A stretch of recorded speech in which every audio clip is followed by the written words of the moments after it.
The following is intended for mature audiences only. May contain strong language, crude humor, adult themes, and suggestive material. Hi, and welcome to another episode of We're Done Here. I have some amazing news. It is the season finale, and I'm here with Onika McLean. Yay! Hi, Meka. How are you? I'm good. How are you? I'm wonderful. You know, maintaining. I like your lipstick. Thank you. I like your lipstick. I feel like we look like twins today. I know. There's a lot going on. Next time, we're pink. Yeah, sorry. We just out here being black, you know. Yes. Black girls wearing red lipstick. That's what we talking about. Yes. All right. So tell our listeners a little bit about you. So Onika's a comedian in New York City, as a lot of our guests, but Onika's special, so she could talk for herself. Okay. So hi, my name is Onika McLean. I am a New York City comedian, mom, legal professional, and that's it. I'm just, on these comedy streets trying to do what I need to do. So Onika's being modest. She's like on every show, every night. She posts a lot on social media, very funny videos. Check her out. Check me out. She just be everywhere and anywhere. You have a podcast. I do have a podcast. It's called Gen Ecstasy. I have it with my daughter and Matt McCoy. Yes. And we just talk about, topics and then give a perspective generationally. Yes, that's true. You also have a show at Littlefield? Oh, I'm sorry. Okay, I got a lot of stuff going on. Okay, so I have this show called Spread Love. So I do it at Littlefield, but we're going to move it around a lot. I want to show my guests different parts of this new Brooklyn that we have. So it's like an old Brooklyn. New Brooklyn. It's an old Brooklyn feel with new Brooklyn aesthetics. Yes. Okay. Right. Got it. Yeah, it does feel like that. Yeah, because the show, you book a lot of New York City comics, but like a Littlefield, like that doesn't exist. Right. That doesn't exist in 1988. Exactly. It doesn't. So and it is New York City comics. So what? Because I love the way we communicate as New Yorkers. Me too. Yeah. I love to watch it unfold, and so I just want to bring a place where you can see that all at one time. I love that. I love it. Fun, super fun shows to check out. And do you do cooking, or did I make that up? Oh no, yeah. So cooking with Condé Nast, I've done a lot of them, like level 1 chef, and then pro chef novice. I've done that. You know how comedy is. Comedy. Like, you never know who's going to email you and be like, I saw you at a thing.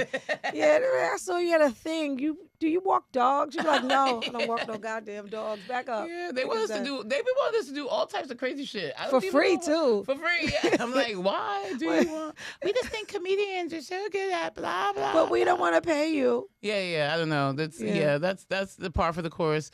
So Onika, tell our listeners a little bit about you. So you're a comedian, but you said you're a legal professional, but you're also a mom. Yeah, I am a mom because I didn't swallow in the 90s. I have 2 children.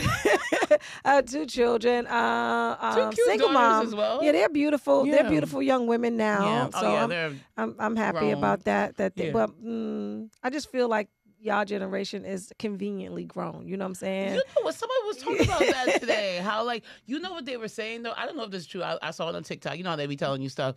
But they were saying there's not a market for the tweens anymore. There's no more, Lizzie McGuire's, no more That's So Raven. No. The kids nowadays, they don't have, I don't know, all these, Disney shows we used to. I don't know if it's true. I guess they probably don't have it because it's like they're getting so much information really, really early on. Yeah. So that come to life moments like in middle school where you really need that after school special. You need some after school specials. They you need don't some have Family it. Matters or I don't know. You need some take the good, you take the bad, you take them both in there. You need that. You need that. Those but they shows. Don't get it. Yeah. What is it with the? But why would they get it? They have all this content, all this information. But I guess the content is grown. So they're going straight to the Jenners and the Kardashians of the world, and now you don't have that little. That's what I heard on TikTok. I don't know if it's true. But what they are doing is just telling the kids to be business people. Get you a makeup line. Why you see 8-year-olds this is my company. What is happening? What is happening? Talking about their marketing strategy. I'm like, yo, these little kids is doing too much. Yeah, it's true. But the world has changed so much. We've seen such a change. The world has changed drastically. Unfortunately, it's hard to be younger. I guess nowadays. I don't know. I had fun back in the day, though.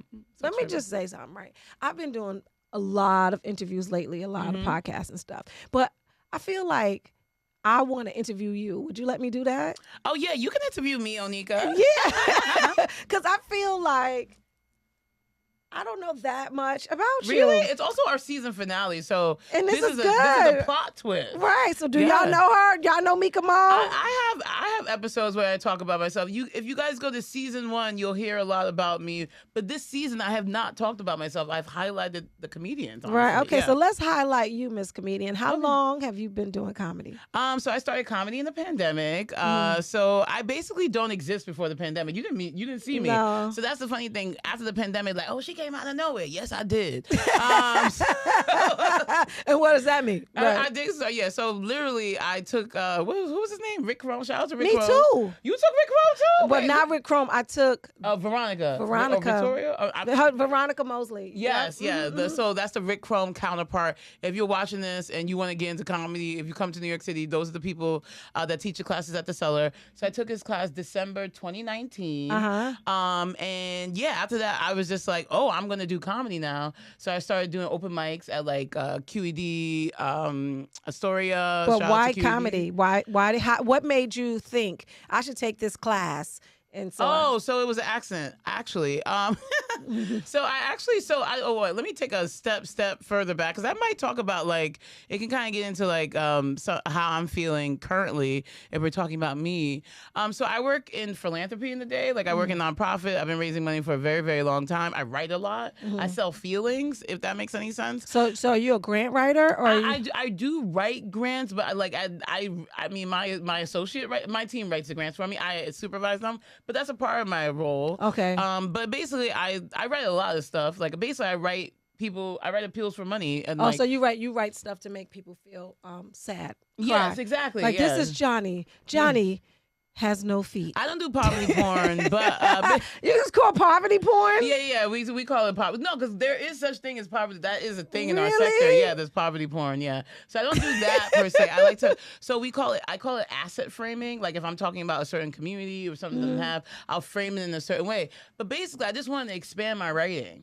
I was bored after grad school and didn't know. I always do 1,000 things. So I was like, oh, what else am I gonna do? I was like, oh, let me take this humor writing class. And if anything, it'll help me like write with work, or maybe I'll start a blog talking about some dumb shit. And then the only class left was that class I could find was that comedy class, stand-up comedy. I didn't want to do the you have to do a perform at the end. You have to do like a bringer. Yeah, you have to do a showcase. Yeah, I didn't want to do that, but they were like, you got to do it, and I was like, okay. And then I did it, and it was actually, I did a good job. So Rich was like, oh, she's hooked. Like, and I was. So. And it's addictive. You be like, God damn, where is the stage? Where's the stage? Yeah, so that's how it all started. And so then you got bit by the bug. Did you invite a bunch of family members and stuff? So, well, not family. So I invited my friends. I don't think, my mom did not come. But my my friends came. They enjoyed the process. And then after that, I was like, oh, I'm going to do it.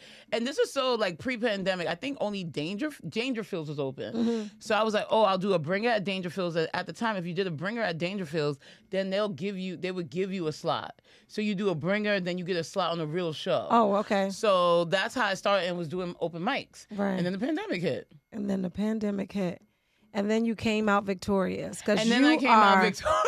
Yes, because you are on the scene heavy. Well, yes, I do be outside. Yes, thank you. And that's great. You're like, you know what I'm saying? 3 years in, I was just doing bringers. I was doing bringers for so long. I hate all the bringer comics. Like, I still don't speak to them. Like, when I see them places and they're like, hey, I'm like, oh, hey, get out my face. Hey, my ass. Give my $3,000 that I got you on a good Sunday afternoon. Oh, no, a lot of people, no, it's so funny.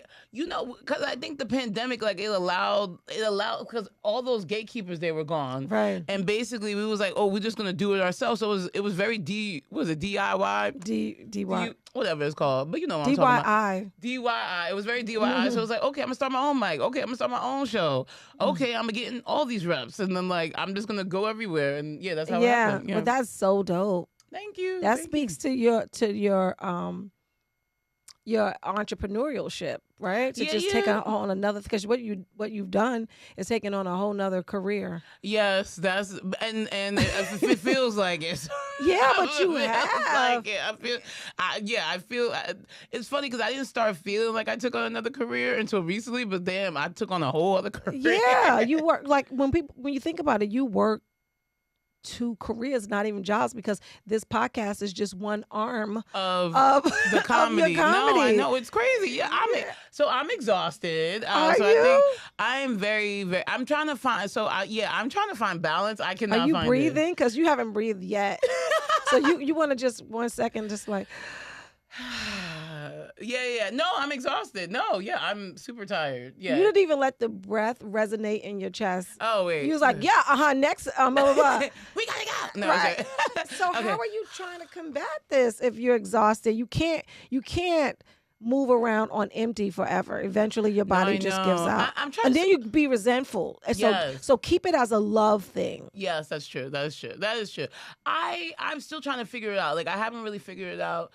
So you're right in the sense that, like, basically 3 years in, I've been getting so many opportunities. It's almost crazy how fast things are moving. But then I started, because listeners of the podcast know I'm a child of therapy, that I can tell signs when I'm not taking care of myself. Uh-huh. And essentially, it's like everything, every audition, every big thing, it's like just focus on that, but then you neglect like everything. You basically neglect everything, and I have to stop doing that. So this is the year I think I find the balance, but I'm not sure exactly how I go about that. So have you read this book called The Artist's Way? No, what's that? Oh, I have it. Want me to pull it out for you? If you have it, I would like some information on it. The Artist's Way. I don't know what that is. Onika's going in her bag. Oh my God, you carried it, the spiritual I'm bag? freaking reading it. Right. Oh, I love that. What is it about? Tell us, and the listeners what's so it's the about. Artist's Way is the spiritual path to higher creativity. Mm-hmm. And so what it's about is taking your art and making it kind of more religious. Oh. Not in the spiritual. Okay, I take that back. Spiritual. Not really religious, so spiritual. So instead of saying, "Oh, I gotta write, I didn't write my jokes, I gotta write," the Artist's Way has a suggestion at 3 every morning you write freehand 3 pages and you just call it the morning writings. And what it is, it's kind of like journaling. Sometimes you get jokes out of it, but what you're doing is emptying yourself in the morning. Oh wow. So it's like a self-care practice, but also it helps you not feel guilty about not writing jokes. Yes. God. And then they have another suggestion, solo dates. You hear that on TikTok or whatever. Oh, wait, so they be saying so much stuff on on TikTok.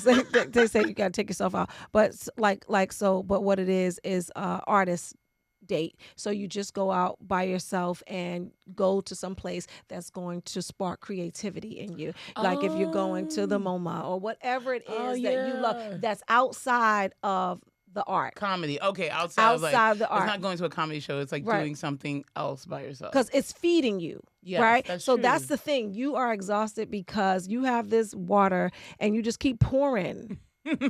Right? Yeah. Pouring out. You're just pouring out, but you're not filling your cup up. Yes. So if you're not filling your cup up, eventually even the pouring you don't really feel it. You're just doing the thing.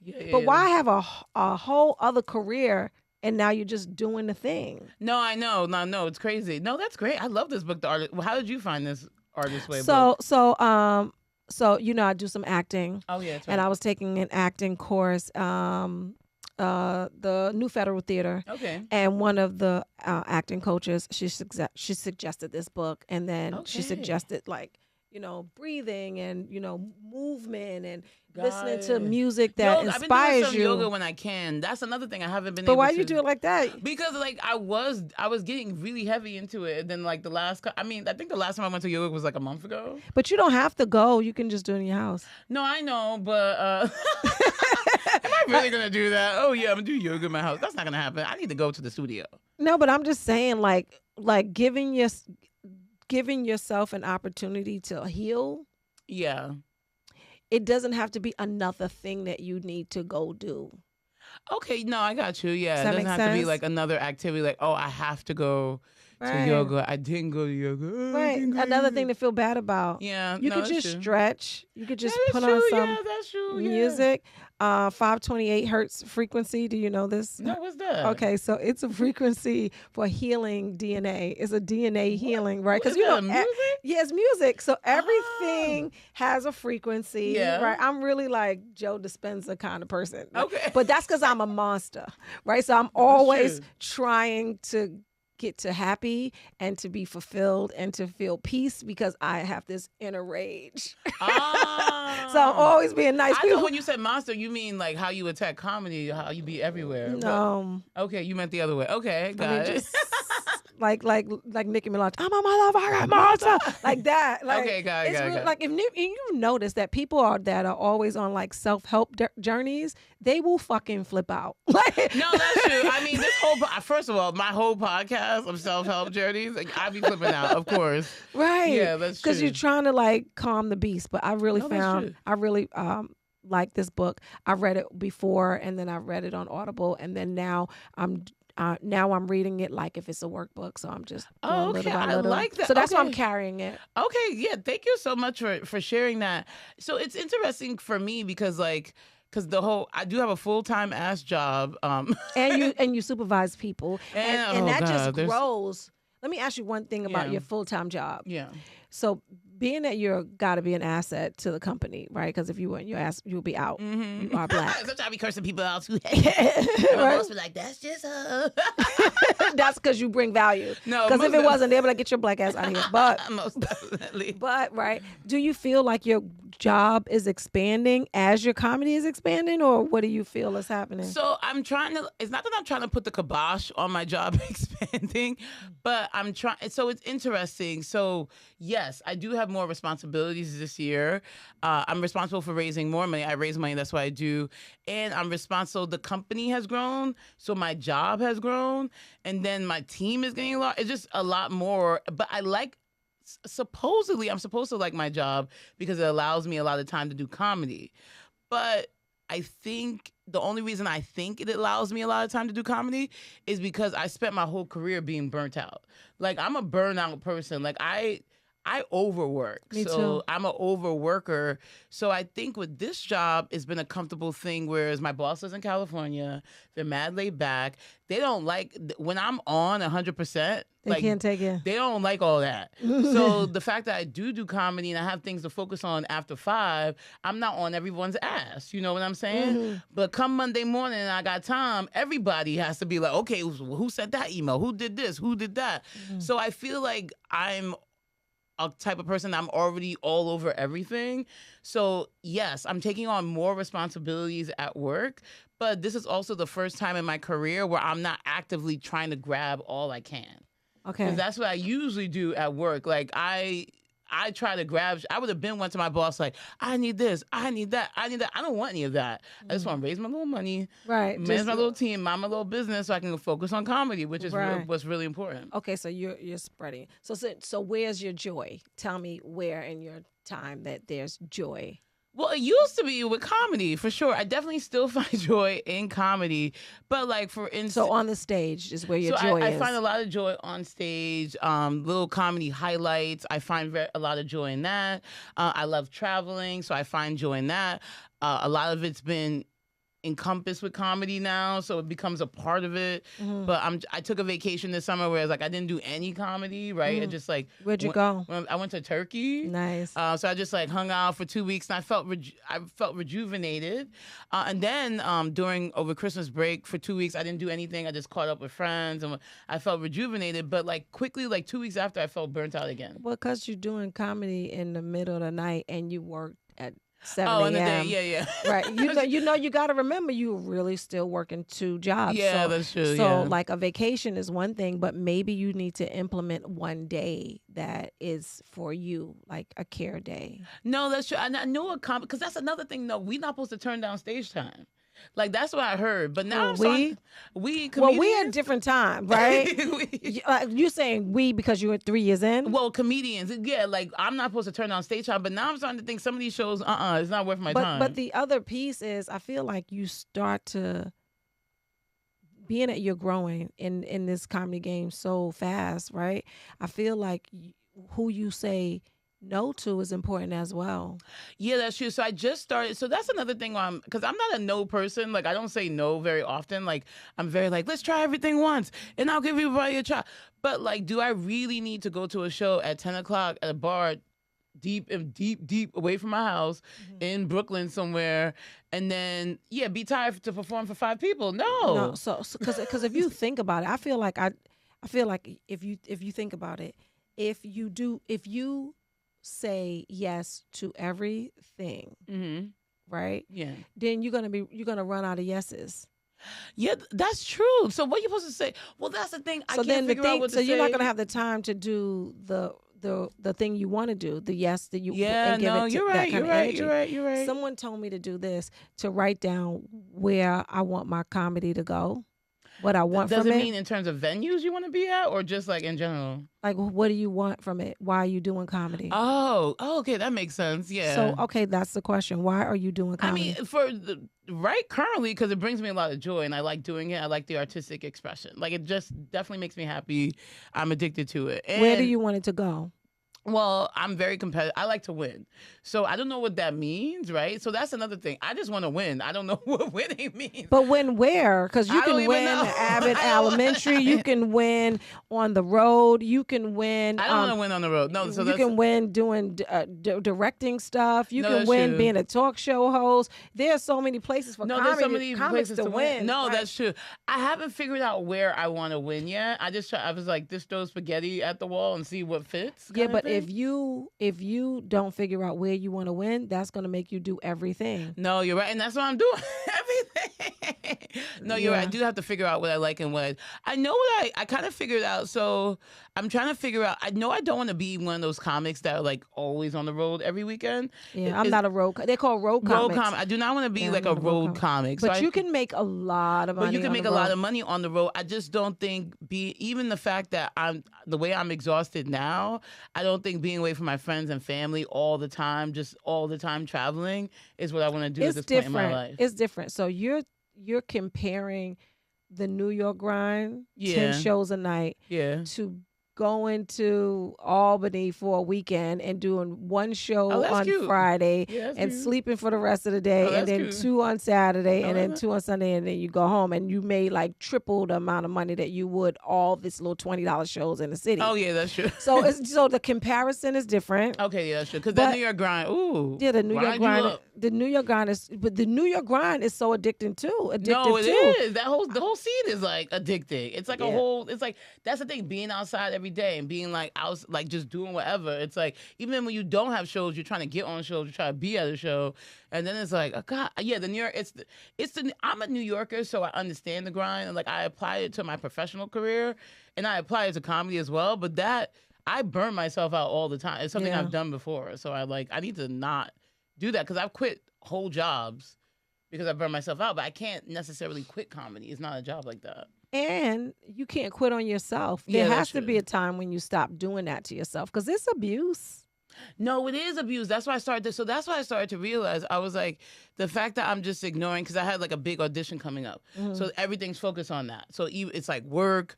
It's like, I'll tell my mom, like, can't really talk right now, mommy. I got to run to all these shows.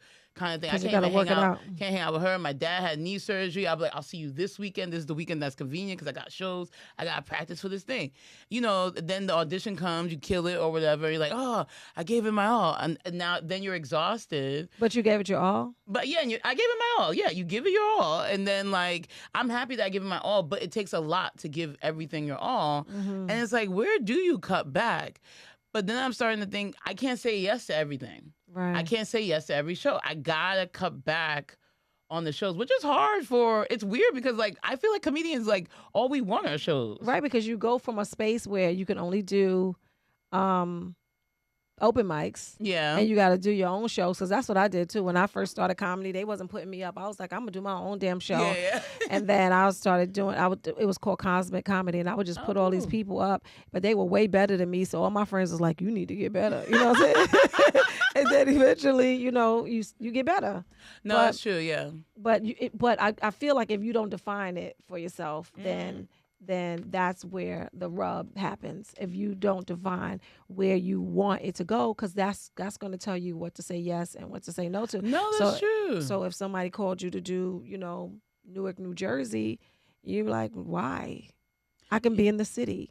Yeah, that's true. Yeah, you got to figure out what you want to do. Yeah, that's true. And you have a job, so it's not like you're doing it just for the money. No. So then it kind of like slows you up. And it took me a long time to try to figure that out. I'm still trying to figure it out because oftentimes I say yes to people because I like them as people. Yeah. But the show is trash. all the way out. No, not even if it's trash. It's just all the way out. The convenience of being in the city. I'm not in all the clubs that I want to be in. Yeah, that's true. That time could have been spent doing something hanging else. out at Gotham. Shout out to Gotham. I would like to be in your club. Right. Oh yeah, shout out to Gotham. Right, like that. Like think about it. Your time could be spent. Yeah. Shit, your time could be spent on a nap. No, you're right. My time could be spent napping. Yeah. No, that's true. I gotta figure out where I actually want to be. So it's funny because when we came out of the pandemic, right, I was like queen of the independent, like little Brooklyn show. So that was my thing. So I was like, anyway, I need to get out of Brooklyn. I need to be more in the city. But then early, like second half of last year, I was like, damn, I'm in Midtown way too much. All these like tourists. I was like, I need to write my edgy good jokes. So I was like, I need to go back to Brooklyn. So now I am back in Brooklyn and I'm in the city. But you're right, it was very targeted of where I wanted to be. So now I need to think about where else I want to go next and what else I actually want to do as opposed to just trying to do everything and seeing what happens. Because because why? Because first of all, but first of all, if you think about it, if you know so many different comedians at this point and you see different careers and you get to see examples of what that brings, there's nobody. Who's your favorite comedian, and then whose career would you love to have? Okay, so my favorite comedian is Chris Rock, hands down. So fuck Will Smith and all those people. That's true. My favorite comedian is Chris Rock. I love Chris Rock. So he's my favorite comedian. In terms of career I want to have, you know what? I never really even thought about. So here's another thing about me that I think I should share. And it's different in comedy, but every time I've done something or even in my normal career, I've never really had like an example to look up to. Like I feel like there are Black women in comedy that I look up to, you being one of them. Is like I really like what they're doing, stuff like that. But in terms of like what we've created, like as like we don't have that Chris. I feel like I don't have a Chris Rock. There is a Wanda Sykes or whatever, but I don't really look at, and there's a Monique or whatever. It's like, but do I want their careers? But do you? I mean, of course, I would love. But how so? Right. But that's the thing. I don't really see. Even in my professional career, I never saw a me. You know what I mean? Like I don't really even see a me because I'm not a Wanda Sykes. I'm not a Monique, so I can't see it. Right. So I don't know what. Which means that your voice is necessary for the culture. Well, yeah, that's another. But I've always felt like as a Black woman, I've always had to break down walls, and I will create my own thing. Like that's why I am so entrepreneurial because like I have to create. No one's gonna create for me. I need to do it. But that's also how you burn yourself out. So I have this thing in my head that I have to create my own opportunities. I have to do this. I have to do that. I will create what that mean. What does Meka Mo mean? Like I'll be the example of who I am or whatever. But while you're being that example, right? Somebody's gonna emulate. Somebody's going to follow. You're going to be someone's mentor. Someone's going to take how you did this, and they're going to use it as their blueprint.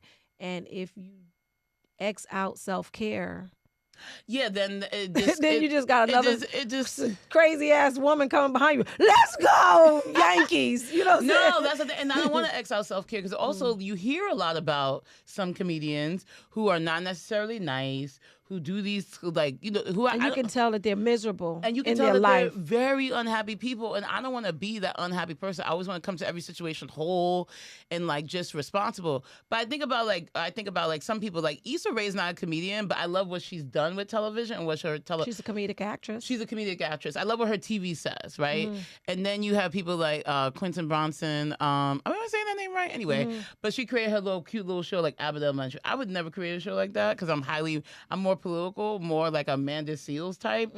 But in a sense, like I feel like Amanda has to go through so much adversity just for saying, just to be her. Just to be her. It's like, come on, even that's a struggle as well. But the thing about Amanda that's so dope, she does not care. She don't give a fuck, and that's what I love about her in a sense.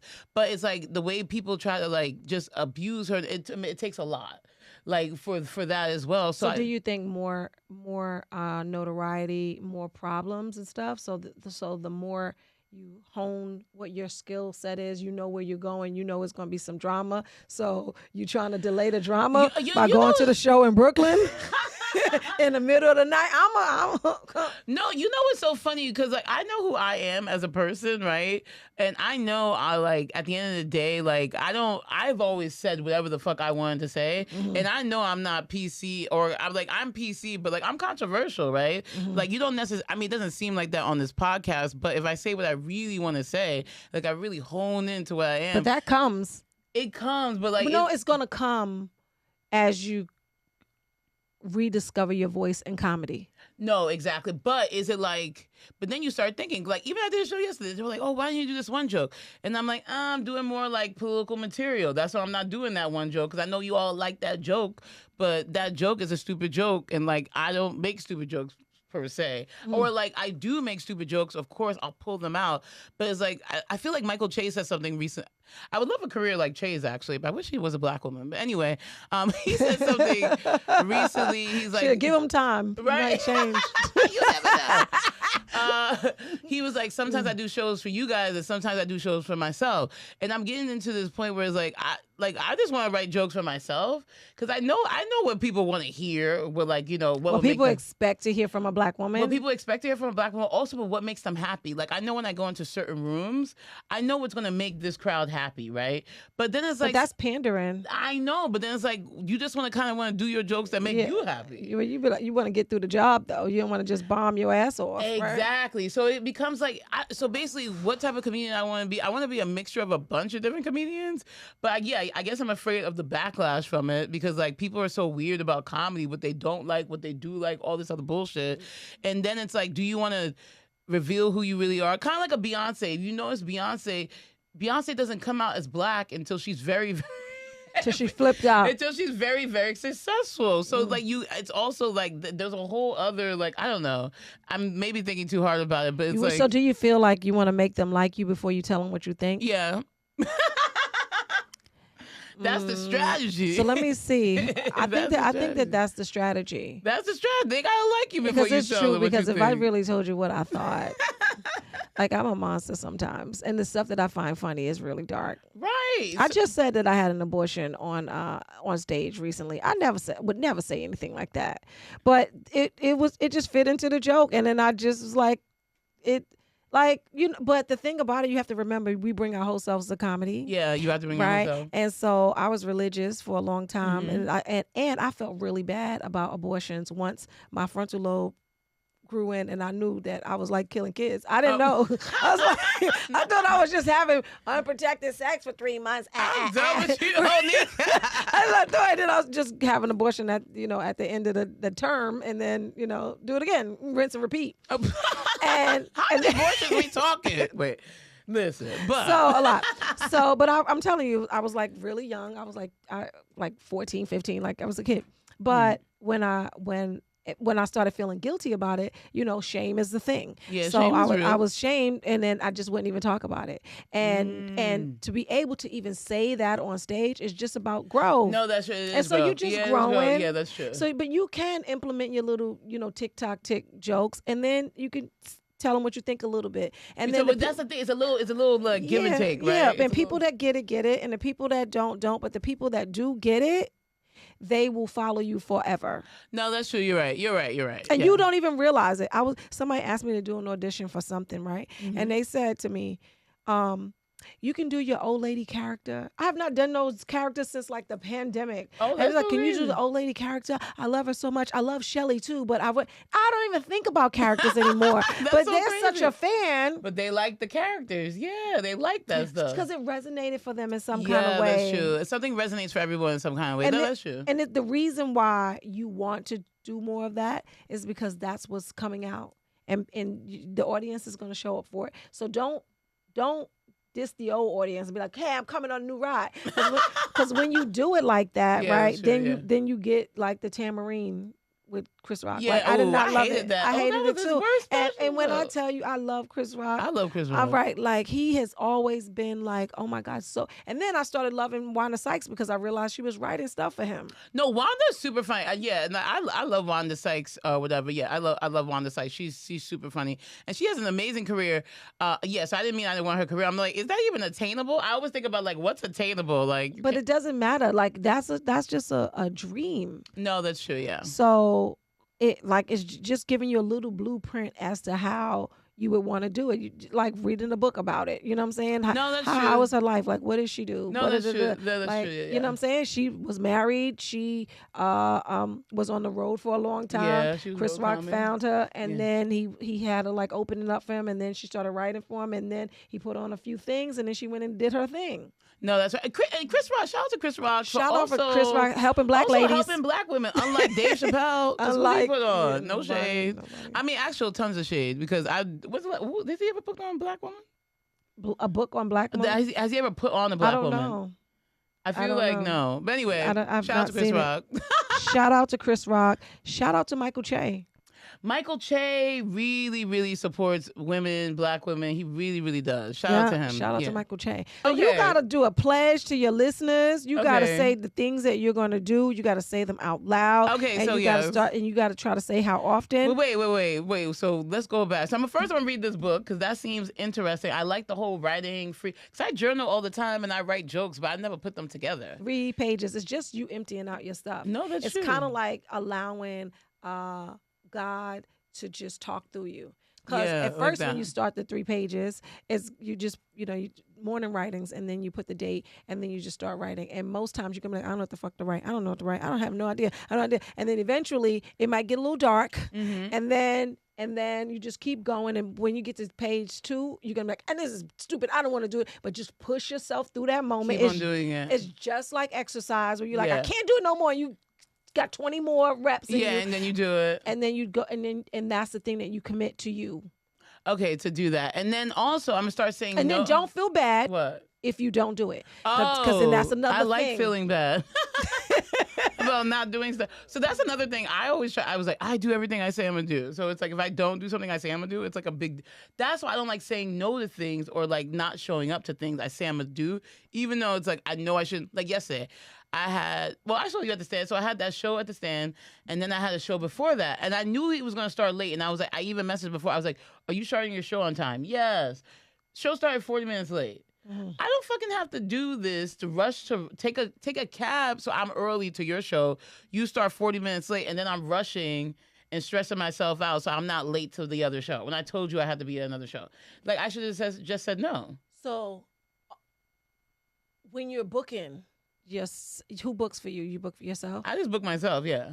Right. So why don't you just book 2 things a night instead of 4 things a night? That's what I'm starting to realize. Because you know how we're like, we got to hear all these shows, got to get you. But the thing about it is, what's happening to your set? Is it getting stronger because you did 4? I don't know. Probably not. No. Probably not. Probably not. I'm cutting back. I'm cutting back. And it's hard for me to say no because I'm like, oh, but at the end of the day, I am exhausted too. Okay, yeah, that's true. And I feel like I have the tools. I've always had the tools. Yeah, that's and true. I don't want it to be a situation where I make comedy a thing that I gotta do. I want it to that I get the pleasure of doing. The pleasure of doing, yeah. So yeah, I'm gonna start saying no more. And some shows I'm really excited for, right? So it's like, it's funny because you take those. But you're waiting because you're waiting for the show to come that you're really excited for. Yeah. So you take all this other crap. Yeah. But Amina Amani, you know Amina? Yeah, Amina Amani. Shout out to Amina Amani. Shout out to Amina Amani. So Amina told me that she was talking to one of the comedy bookers, and they were like, well, why would I book you at my club if they can see you up the block at a bar? True. Very true. That's true. Yeah, that's true. So if you see the people that are really having the success as it relates to television and the bigger shows, you do not see them on the smaller shows. Oh, they don't be, no, they're none of them. Ghosts. Right. because you only can see them when you pay the money. To pay the money to see. Yeah, that's true. That is true. So you have to, you basically, I mean, the thing about it is I'm such a new comic. Everyone's like, take every opportunity. But at the end of the day, you do. As of right, but it got to be an opportunity. Exactly. So everything is not an opportunity. Everything's not an opportunity. Everything ain't cute. Everything. So at this point in time in my career, some of these shows, like, I don't need to do them really. Like, you know what I mean? Like, it's just like, so I have to take a step. Like last year I stopped running, like, cause I used to do all these shows and run 2 mics a week. And I'm like, why the hell am I running 2 mics a week? I can't do that and a show. So I stopped. I was like, I don't have time to do this. So I don't. So you blessed your mics to somebody else. Yeah, I gave my mics. Shout out to Queen Square Mic at Tiny Cover. Still the only POC LGBTQ mic in the city. 6 o'clock, Priya Blunts runs it. So I gave my mic to her, gave the other mic to somebody else. So now it comes down to like, what type of shows do I want to do? Also balancing my work, balancing things like my podcast, balancing things like self-care, balancing things like hanging out with my family and friends.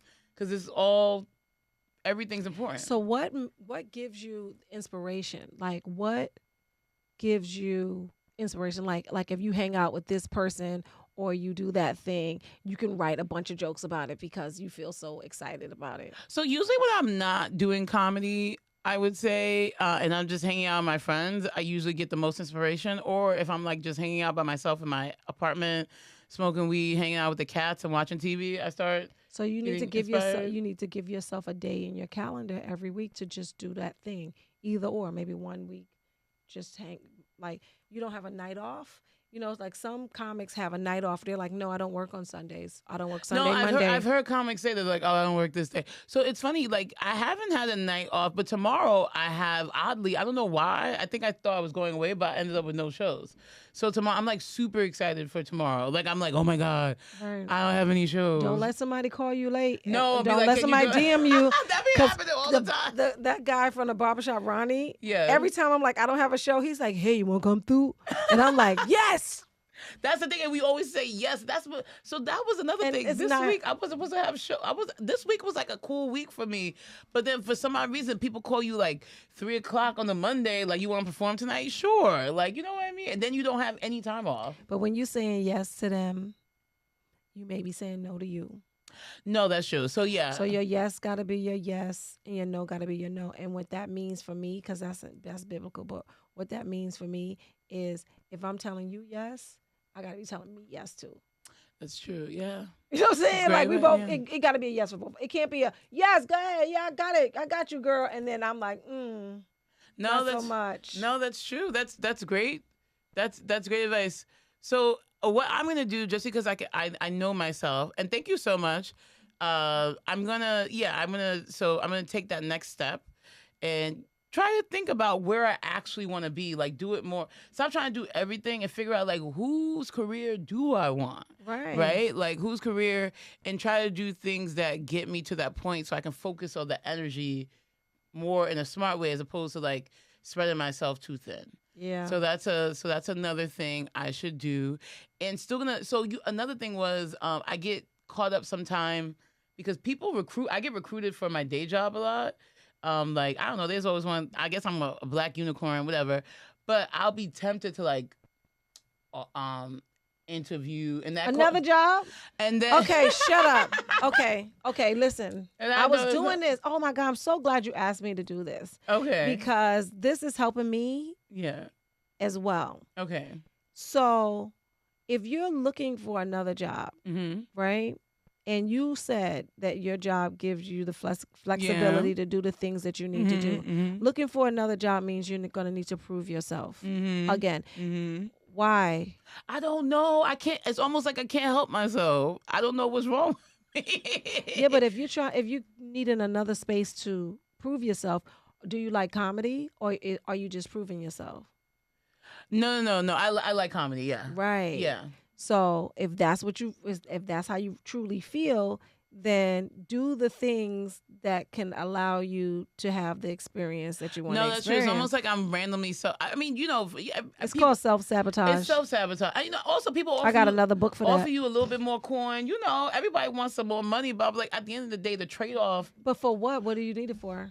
I don't know, just for like the I be mean, more outside. investments or No, to spend money, to act foolish, not investment. I do a little whatever. I'm gonna save the same no matter what. So okay, you be like, I'm gonna save my $250 no matter what. I'm making $2 million or $2,000. I'm gonna save that, but mostly just to be outside, but not for nothing important. You're right. Yeah, But you know what I'm saying? You could totally get another one, but I'm just saying. no, it's a you have thing. to prove yourself. But basically, it's like this cycle of self-sabotage. So also not gonna do that because I spent like for some odd reason I was interviewing. I was like, I don't want this job. Yeah. Why am I went on the interview and I was like, this is so dumb. Why am I doing this? And I was lying because all that shit I said I was gonna do, I'm not. I'm not doing none of that. You let me go in a pandemic and I was home chilling, getting high. Are you kidding me? Or you think you ever gonna get that old Onika back? I dress like a 90s drug dealer most times. and if I have to like go to a meeting and stuff, I wear black. That's right. Black is the way to go. I just wear black because it's the death of my freedom. That's how I feel. No. I just like I'm mourning. They be like, why are you always in black? Mm-mm. Oh, that's so funny. That's hilarious. Okay, so yeah, I'm not gonna do that dumb shit. So I have another book for you. Wait, what book is that? So 2 books. Okay, 2 books. What's the other book? 2 books. The Mountain Is You. The Mountain Is You? What's that about? It's about the ending of self-sabotage. So I do, it's weird. You kind of do self-sabotage a lot in a sense. Well, but in like, it's weird. I don't do, so for me, my self-sabotage is weird because it's never like the thing, it's not external facing, right? Mm. I will never sabotage myself to like externally. Like my work will always be cute. It will be like, I'll sabotage myself, how I'm feeling. Like I'll give myself extra work for no reason. Because you're not giving yourself grace. Yeah, no grace. And you're not prioritizing you in the things that you need to do. Yeah. So you are subhuman in how you're acting. Yes, that is very true. Yeah. Right? Yeah. So you just throwing yourself on the sword just so you can get it done so somebody else can be like, yeah, she did it. Yeah, which makes no fucking sense. So yeah. Which does not give you any real happiness, right? Or joy. No. Yeah. I don't know why I'm doing that. Because you're a black lady. We do that all the time. We do that all the time. I don't know why we'd be doing that. Well, regular ladies do it too. Every woman does this. Do that. Women do that. I think women who are trying to be successful, we do that a lot. Men don't do it. But the other piece is like, have you been on TikTok and followed this soft life? What's that? Oh, girl. What's soft life? Okay, I'm trying to get us soft life. Okay, so all the whores on TikTok. No, okay. No. The ones that will date all these old men just so they can give people to pay for them. Oh, yeah, I like those people. Shout out to them. Because back in the day when I was growing up, my friend, she would hang out with the old dudes, and they used to give us all types of stuff like, but why you hanging out with us, though? We like 16, old man. Yeah. But that's on them. You know what I'm saying? Yes. That part, right? So the soft life, so then they have like a little offshoot for the soft life. Well, the soft life is women do too much. There has to be a space where you could just chill. Chilling, reading, looking at a magazine, chilling with the damn cats is just as important as putting up those wins at work on the board. It's just as important. Yeah, that's true. Yeah, that's true. So the soft experience, but we don't get comfortable in it. Because I'm telling you, even taking a bath, right? Yeah. I'll get in the bath. I'll be like, all right, let's go. What time is it? Let's go. Like, there's no luxuriating. There's no luxuriating. And why? It's like black women in particular, we tell people all the time, don't call us strong. Stop thinking that we can do everything. We have to save the damn world. I'm not saving nobody. Right. But then we go do it. Yeah, we will do it. I don't know why we like that. We be sacrificing too much. Mm-hmm. Right. We go do it because the world has put that on us. Yes, it really has. And then now we put it on ourselves. We literally put it on because ourselves. Because there's a lot of women that don't do that. And when we see them not working, I'm the biggest person at work like, how lazy ass. Right? Yes, right. But why? Because they don't want. So you got to give yourself a little bit more grace as it relates to your self-care because you're gonna die. Yes. Just let that sink in. We're gonna die, all of us. No, you in particular. Okay, me in particular, yes, and you. But you can just own it. Just own that you're gonna die. No, I'm gonna die. Yeah. Right, you're gonna die, and you want to have experienced some really good things in life. Mm-hmm. Yeah, you can have a bunch of accolades because I want the accolades too. But I want to experience some things where I feel proud.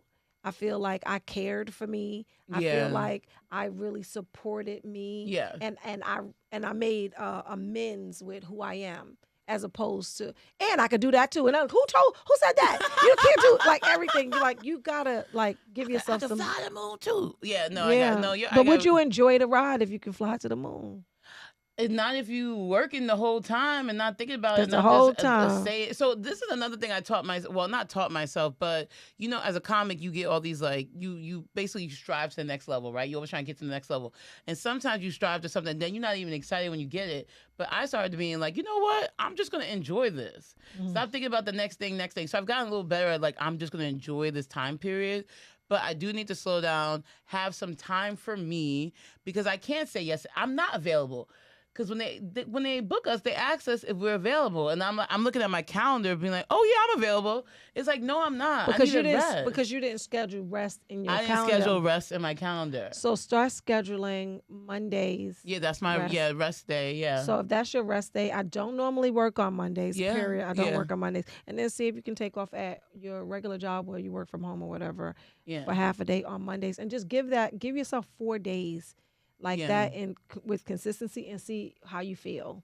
No, so I think I'm gonna do that. because I'm gonna schedule the rest. I'm gonna schedule the self-care, just like I schedule all the shows, and don't make it like a punishment thing. Like I didn't go to yoga, I'm gonna kill myself. It's not that serious. Yeah, you gotta stop, because that's what I do every time I say I'm gonna start something, and then I started and then I don't continue. I'm like, well, why start it if you're not continuing? That doesn't make sense. But that's not being kind to myself. It's not being kind at all. So I just try to be a little more kind, because people are gonna treat you how you treat yourself. That's another thing too. So if I'm walking around like a workaholic, they're gonna treat me like a workaholic. And what are you getting? And what are you getting? I don't even know. A good reputation, but who cares? Right. Right. Nobody's giving me no one's giving me no anything. TV credits for a good reputation. Nothing. I feel like it. Yeah. Like, what is it? No, you're right. There's nothing really going on. No, you're right. And then it's like, if it's not making you a better comic, like, who gives a fuck? And when you die, so. Yeah, that's true. No, you're right. You're right. Well, oh my God, Onika, I think you really helped me, which is odd because that never happens. I fucking help you all the time. What are you talking about? No, you always help me, but I mean, like, in terms of the guests that come on this show. Oh shit. She just joking. Cut that out. Okay, listen. She's still trying to make her way in this thing. Yeah, but you got to give yourself some more, like, the soft life. No, most definitely. So that's what it was. So the soft life, the offshoot of the soft life, right? Instead of having some man like take care of yourself, which that would be amazing too. Shout out Chad. Shout out to old man. Shout out to old man, leathery balls. I like you. Shout out to diabetes, hypertension, all that, right? But instead of having somebody care for you, why don't you be that person and give yourself a little softer time? Oh, that's what the soft love is. Okay, got it. As opposed to the old men. Right, okay. give yourself. Why the old men? No, I mean, because they be taking care of people. Well, because they have discretionary income because they about to die. They know what I'm trying to tell you, that it's really about the experience, and it don't matter about the money, and it don't matter about all the things. So now I have all this money. Now where's my experiences before I croak? No, that's true. That is very, very true. Okay. No, yeah, that's the lesson. Okay, so thank you, Onika. I think we're done here. Okay. But so how we end the episode every week is we talk about what we're done with. So I'm done with not prioritizing myself. That's not gonna happen anymore. I'm gonna prioritize myself. I'm gonna schedule it so it's actually in the calendar. If someone asks me if I'm free, I'm not free. I'm gonna say no. But we always talk about something we're not done with. So I usually kick it off because no one knows what I'm talking about.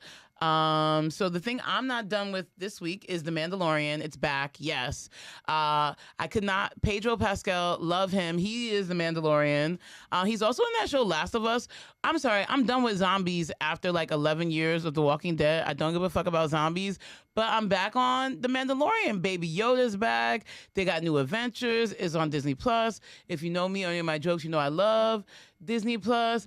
And there's something about Pedro. He looks hotter in that suit with the helmet on. I have no idea what you're talking about. All right, you have. I feel like you spoke Spanish, but I'm just. Oh my God, you don't know The Mandalorian, Baby Yoda? Why would I know this? Okay, whatever. I'm a geek, but anyway, I have had dreams about The Mandalorian in this suit, and I'm happy he's back. Sexual dreams? Yeah, sexual dreams. Well, not sexual, but like I've been close to the suit. Anyway, but if you don't know what it is, it does not make any sense.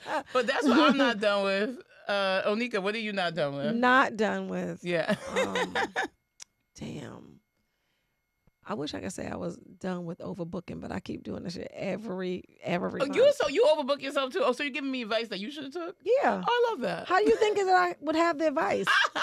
You got to go through the bull crap. Yeah, to come out the other side. So I guess I'm not done with overbooking. But what I've realized about that is you got to hire people to do stuff. Oh, so have you hired people? So you're not done with hiring people? I have hired people, but I've fired them too. It's a lot. Oh, okay. And they take my TikTok passwords, and I had to start it over again. But whatever. Wait, who took your TikTok? Now we gotta talk after that. They put my TikTok password to their phone number, and then they won't give me the damn link. And TikTok, whatever, it doesn't matter. And you're still gonna hire people, so you're not done with that. No, I'm gonna build a team. You can't do this by yourself. You have to get a team. You just gotta find the right team. Yeah, that's true. Oh, yeah. I'm looking for people too. Yeah, I gotta hire people too. You gotta spread the wealth. That's just what it is. And whatever because some people are excellent at certain things, and they have a God-given talent, like you have the talent for comedy. So your talent can make way for a lot of people's careers if you just spread the love. You can't do everything, and if you wait, then some company is just gonna give you team members in order to make it. To do everything for you. Yeah, that's true. Okay, awesome. Well, I love that. So, yeah, I love that you're not done with hiring people because that's what's up. Mm-hmm. Oh, my God. This has been the season 2 of We're Done Here. Onika, you're our very last guest of the season. Thank you. You guys, I hope you enjoyed all the episodes, all the comics who talked about so many topics this year, from anger to weight loss surgery to divorce. Last week we had JC Mendoza and Sam Santos on talking about healthy relationships. We even talked about me and my need for self-care. We talked about so many topics. If you have topic suggestions, send them my way. Always looking to hear what people want to hear. And I've had a really good time doing this. So thank you so much for an amazing season. And thank you so much, Onika. Thank you. Where can our guests find you?